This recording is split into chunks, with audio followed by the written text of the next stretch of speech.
Bapak Ibu yang dimuliakan Allah Subhanahu wa taala, ala fil jasadi mudghah, ketahuilah di dalam jasadmu itu ada segumpal. Idza saluhat, kalau dia baik, saluhal jasadu kulluh, yang lain ikut menjadi baik. Wa idza fasadat, kalau dia rusak, fasadal jasadu kulluh, yang lain ikut menjadi rusak. Di mana dia? Ala wahyal qalb, dia adalah hati. Maka yang pertama kali menghitam itu apa kata Allah? Kalla bal rana, ada satu titik hitam, ala qulubihim, ada satu titik hitam di dalam hati mereka.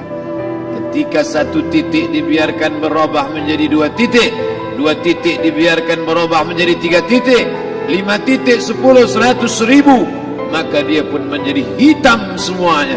Ketika hati sudah hitam, maka itulah azab di atas azab. Khatamallahu ala qulubihim. Setelah hati menghitam, terkunci, menular ke telinga. Wa ala sam'ihim. Setelah telinga, wa ala absarihim ghishawah. Padahal 3 itulah nanti yang akan ditanya di hadapan Allah. Inna sam'a wal basar wal fuad. Coba lihat, ketika akan ditanya, yang ditanya 3, tapi diawali dari telinga. Inna sam'a wal basar wal fuad, telinga, mata, hati. Tapi ketika terkunci, yang duluan dikunci hati. Khatamallahu ala qulubihim wa ala sam'ihim wa ala absarihim. Kalau hati sudah terkunci, telinga tersumbat, mata tertutup.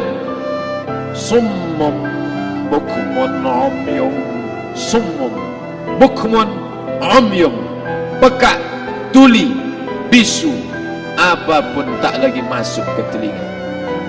Malam ini kita menyadarkan diri kita, terlebih lagi yang berceramah, jangan kau hanya sampai menyampaikan ayat saja. Hai Abdul Samad, apakah kau yang bicara itu hatimu sudah hidup?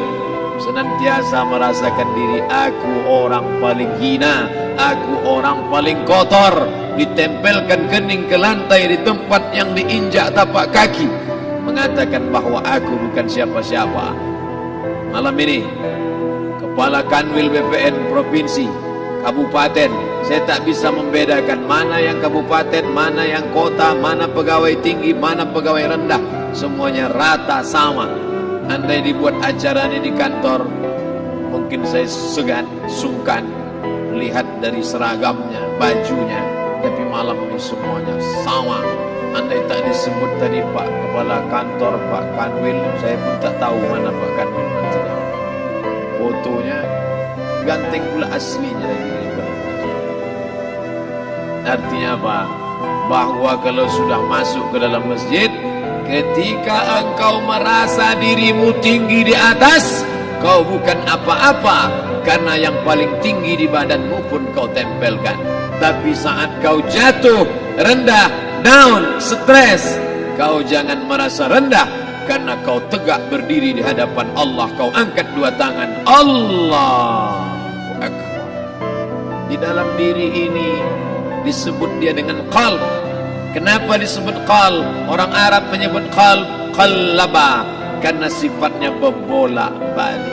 Pada saat selesai salat, astaghfirullahalazim, tidak ada yang paling bersih, dia bersih.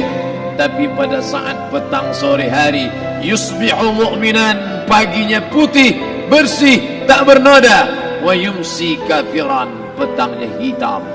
Makanya dari pagi dibersihkan. Salat subuh bersih, salat zuhur bersih, condong matahari salat asar bersih, tenggelam matahari salat maghrib bersih, sempurna gelap malam salat isya bersih, tengah malam bangun tahajud munajat, di tengah malam orang tertidur. Wa tusalli bil laili wan nasu niyam, engkau tegak di waktu malam, di saat orang semua sedang tenggelam dalam lelap tidur panjang. Tapi engkau menangis meratap mengenang dosa begitu banyak. Sab'atun yuzilluhumullah, di antara 7 yang mendapatkan naungan Allah. Yauma la zilla illa zilluh, hari itu tak ada naungan kecuali naungan Allah. Di antara yang mendapatkan naungan itu adalah rajulun zakarallah, orang yang berzikir, munajat, muhasabah diri di tengah malam, sunyi, sepi, fafadat ainahu, menetes air matanya. Berapa banyak sudah harta dititipkan Allah, berapa kupakai untuk zakat, wakaf, infak, sedekah, wasiat, hibah, ghanimah, harta rampasan perang di zaman Nabi. 7 harta yang akan menolong di hadapan Allah, 1 pun tak dipakai. Umur diberikan Allah 40, 60, 70. Berapa yang kupakai untuk menolong agama Allah? Berapa yang kupakai untuk mengingat Allah? Mata, tangan, telinga, kaki akan diminta tanggung jawab di hadapan Allah. Al-yawma nakhtimu ala afwahihim, mulut terkunci, wa tukallimuna aydihim, tangan akan bicara, wa tashhadu arjuluhum, kaki akan bersaksi di hadapan Allah. Siapa yang bisa menolong waktu itu? Kalau pernah tangan ini saat punya kekuasaan, 1 coretan tanda tangan bisa mempermudah urusan masjid. Sebutir kekuasaan yang dititipkan Allah bisa dipakai menolong agama Allah. Itulah yang akan menolong di hadapan Allah.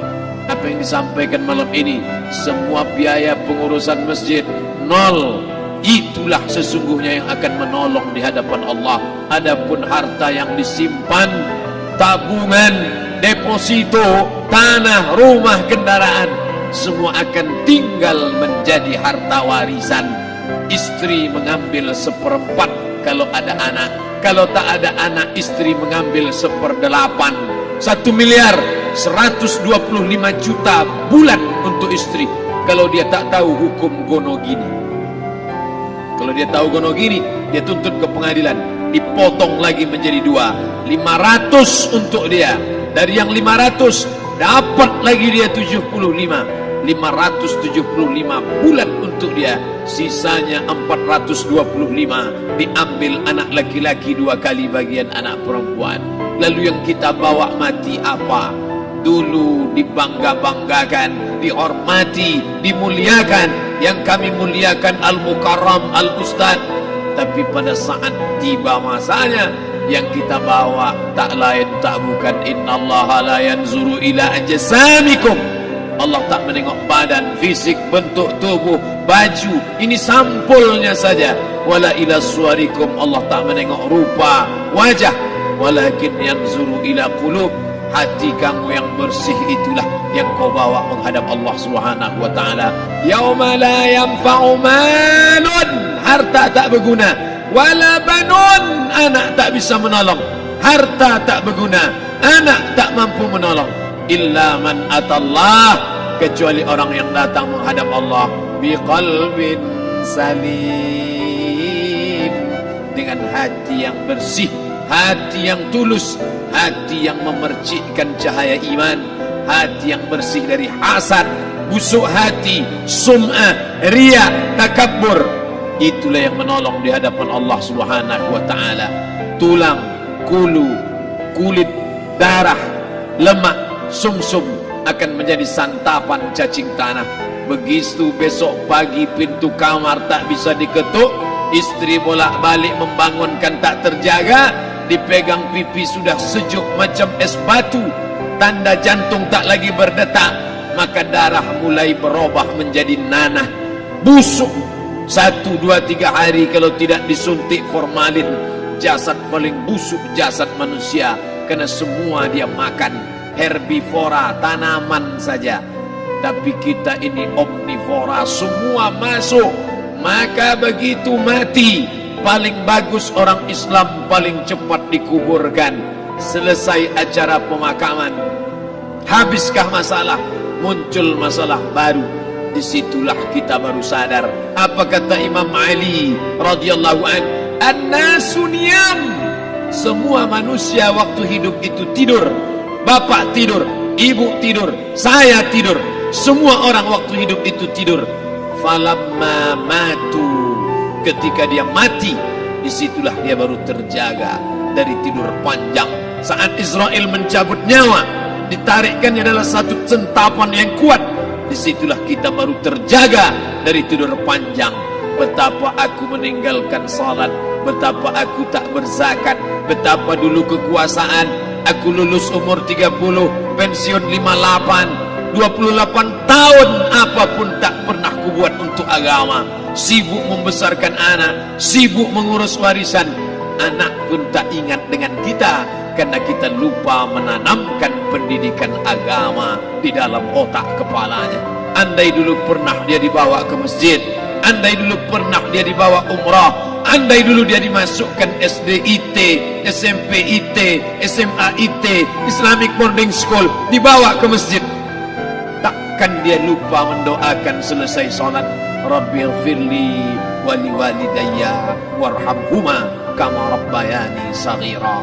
Harta yang banyak tak sempat menolong agama Allah, anak tunggal semata wayang tak sempat dididik agama, istri meninggalkan dalam keadaan stres susah hatinya karena dia tak diajarkan sabar menerima ridha ketetapan takdir Allah. Dan paling celaka, tak pernah anggota tubuh ini dipakai untuk berzikir, muhasabah, mengingat Allah. Tak pernah mata dipakai menengok Quran, kitab suci Allah. Tak pernah dipakai hati merenung sejenak, apa yang akan kubawa mati menghadap Allah Subhanahu wa ta'ala. Malam ini saya tak minta diajak ceramah tentang hukum zakat, hukum puasa. Saya tidak diajak tanya jawab apa hukum unjuk rasa besok tanggal 4. Yang ditanya adalah bagaimana kita merenung sejenak. Abdul Somad, engkau berhadapan dengan para pegawai Badan Pertanahan Nasional Provinsi Riau, berkumpul 12 kabupaten kota. Ini orang-orang ngurus tanah, dari dalam tanah naik ke atas tanah, ngurus tanah, ngurus tanah, ngurus tanah, masuk ke dalam tanah. Abdul Somad dari dalam tanah naik ke atas tanah, ceramah, ceramah, ceramah, ceramah, ceramah, masuk balik ke dalam tanah. Yang kau bawa apa? Baju koko tinggal, peci tinggal, pakaian kehormatan tinggal. Yang tentara belum pernah saya diundang. Ustadz besok datang takziah, bapak tentara meninggal, tahu-tahu kain kafannya loreng. Tak ada. Yang kau bawa kain tidak berjahit, disobek, kerak. Itu yang akan menyampul kulitmu yang selama ini kau dimandikan, dibersihkan oleh ibumu dulu 60 tahun yang lalu, sampai masanya kau lupa kapan kau dimandikan dulu. Sekarang ruh melihat, disebut dia ruh karena dia raha ya ruhu ruh, seperti aroma semerbak yang datang pergi hinggap. Ruh sampai masanya dia datang masuk ke dalam jasad, ruh sampai masanya dia pergi meninggalkan jasad. Malam ini dimuliakan Al-Mukarram Haji Abdul Somad LCMA. Kenapa Abdul Somad ini dimuliakan? Karena ruh hinggap sejenak sebentar, sampai masanya besok pagi dia ruh keluar dari dalam tubuh ini. Anak yang katanya ayahku sayang, istri katanya kaulah abang, sampai masanya mereka tak lagi mau mendekat. Rumah itu saya yang buat, saya yang mengukurnya, tapi begitu ruh sudah keluar dari badan, tidak satu pun semeter, sesenti, sejengkal, sehasta ada tempat di rumah itu untuk jenazah bernama jenazah Abdul Somad. Dulu orang bertanya, rumah Ustadz Somad di mana? Hari ini orang tidak lagi bertanya, tak lagi menyebut nama. Orang sudah mengatakan kuburnya mana. Dulu kalau dia masuk masjid, didatangi orang, disalami orang, mahasiswa, anak-anak, remaja mencium tangannya sebagai tanda hormat. Tapi begitu diletakkan keranda, kita akan sholat jenazah nanti selepas sholat zuhur. Apa kata orang? Letakkan di tepi sana, letakkan di tepi sana. Tak satu pun mau mendekat, letakkan dia di sana. Bahkan sebagian mengatakan dalam masjid, letakkan dia di luar.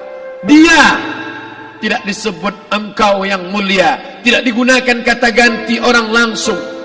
Letakkan dia di sana. Bahkan sebagian tak lagi, padahal tempat paling mulia sebelah kanan, orang tak lagi mau di kanan, mulai dia menjauh ke kiri. Kenapa kau ke sana? Takut aku mimpi hantu nanti malam. Mana kawan, sahabat, andai tolan, anak menantu, teman sekantor, semuanya pergi meninggalkan.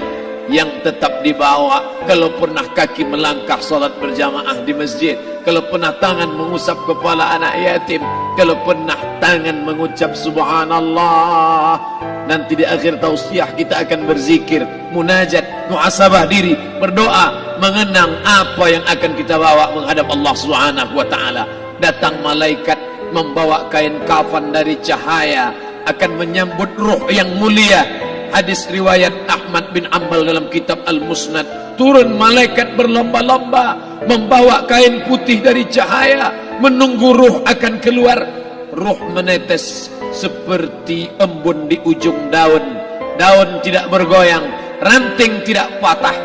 Ruh menetes pelan turun ke dalam kain kafan, dibawa malaikat ke pintu langit. Tak sabar mereka menyambut, inikah dia yang selama ini berjamaah? Inikah yang dulu ketika dititipkan kekuasaan menolong agama Allah? Kam min masyhurin fil ardi walam yakun ma'rufan fis sama. Berapa banyak yang masyhur terkenal di bumi, malaikat tak mengenal dia. Ini ruh siapa? Tapi ini bukan LCMA, dia bukan ustaz, dia bukan ulama, tapi imannya dalam. Kekuasaan dipakai menolong agama Allah. Ruhnya keluar di bawah, semua malaikat mengucapkan salam. Inilah orang yang selama ini kami tunggu-tunggu, catatannya sudah lama. Setiap pagi petang malaikat subuh membawa catatan namanya, malaikat malam membawa catatan namanya. Kami merindukannya. Begitu orang-orang yang masyhur di langit tapi tak dikenal makhluk bumi. Tapi ada sebaliknya, yang rohnya disentapkan, ditarik malaikat dengan begitu tarikan yang sangat kuat. Nabi bertanya saat Isra Mi'raj kepada mereka yang sudah mati ribuan tahun yang lalu, apa yang kalian rasakan?